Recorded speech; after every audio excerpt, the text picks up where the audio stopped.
Okay, welcome back. The next Swift concept we're going to cover is called enumerations. Now, usually these are used, I would say, in some more intermediate apps or advanced apps, but it's something I think you should know, so I want to cover it quickly here. And I started a new playground called enumerations, and here is the definition. As you can see, an enumeration defines a common type for a group of related values and enables you to work with those values in a type-safe way within your code. So in short, it's a way to group similar things and work with them safely. So here's an example. First, I want to note that you should begin the enumeration definition with a capital letter and always keep it singular case. That'll make the code more readable. But the cases within the enumeration should definitely be lowercase letters. I'll show you what I mean. So here's an example. Here's 4 things that are very related type of values. Directions. Right? We're going to name the enum, E-N-U-M, direction. Remember, singular and with a capital case. So then you write these on a case-by-case basis. So case north, case south, case east, case west. Okay, so we've defined an enumeration called direction, and that is the 4 major directions, right? North, south, east, and west. Okay, you can also group similar items on one line. Save yourself a little bit of space if you want to by using commas, and I'll demonstrate that as follows. So let's do enum planet, and then you would do case Mercury, Venus, Earth, Mars, Jupiter, Saturn, Uranus, Neptune. So this is very similar. Instead of writing 8 different case lines, you can do 1 and separate them all with a comma. So that's another way to define an enumeration. Okay, so how do we use these? Well, let's say, for example, that you want to create a variable called move in direction. And it may change over the course of the app, but since you've defined a group of related values, which are directions themselves, you could then do as follows. Move in direction equals direction. It brings up the enumeration. Then you do dot and whatever you want. So let's say dot north. So now the variable move in direction is equal to the north case of the direction enumeration.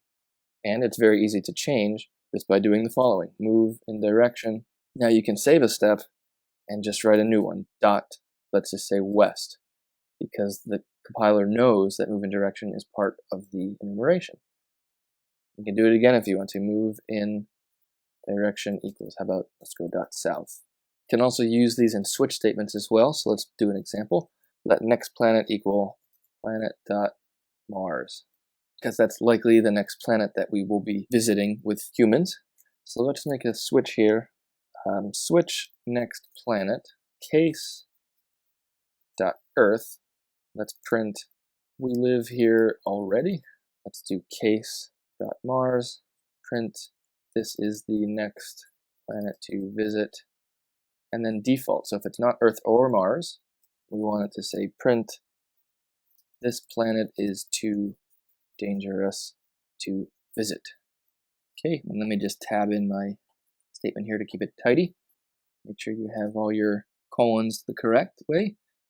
So since next planet is planet.mars, during the switch statement it goes to the Mars case, and there we have it. There is the next planet. So let's just change it to say next planet equals dot Earth, and it'll tell us, well, it would tell us, but look what we did. Here's a mistake. What's wrong? We have it next planet as a constant, not a variable. So let's go ahead and change it to a variable. And now next planet is dot Earth. And during the switch, of course, it says we live here already. Well, let's just try, say, Neptune. And it will go to the default case and say that it's too dangerous there. Okay, during an enumeration, you can also define different types. So let's do one called enum personal information. Give myself a little space. Let's get tight on the bottom there. So we can say case name is a string, case weight is a float, and case is alive is a bool. So this is another way you can use enumerations, similar characteristics, all of which point back to personal information. Okay, enumeration cases can also be pre-populated with default values, which are called raw values, which you can access later, but they all must be the same type. So for example, if we do an enum color, and we do colon string, so it's saying every case in the enum is a string. And you could say case blue equals blue, case red equals red, and how about case purple equals purple. Okay, that's another component of enums that you can use in the future. And of course, you can also shorten the way that that is done by using what's called implicit raw values. So let's do enum. How about we do planet again? So enum planet again, and let's do int.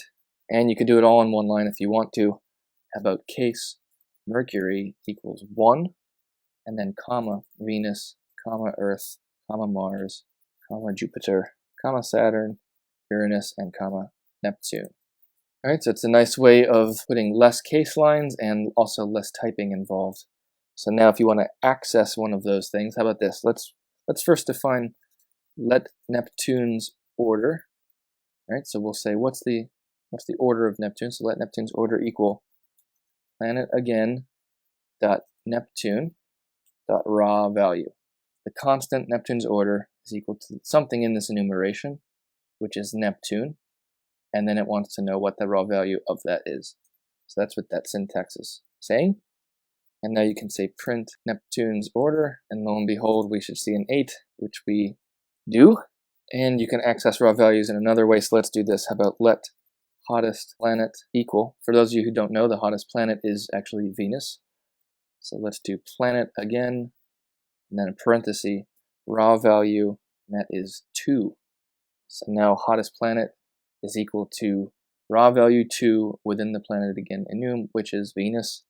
So you could print hottest planet, and we'll see a string called Venus. Okay, so that is enumerations, various ways that you can type them out and define them. You'll see enumerations more often in intermediate apps, not so much in very simple ones. However, it's a good thing to know about because I guarantee you will use them in the future. Okay, so that wraps up this lecture. In the next one, we're going to begin talking about classes and structures in Swift.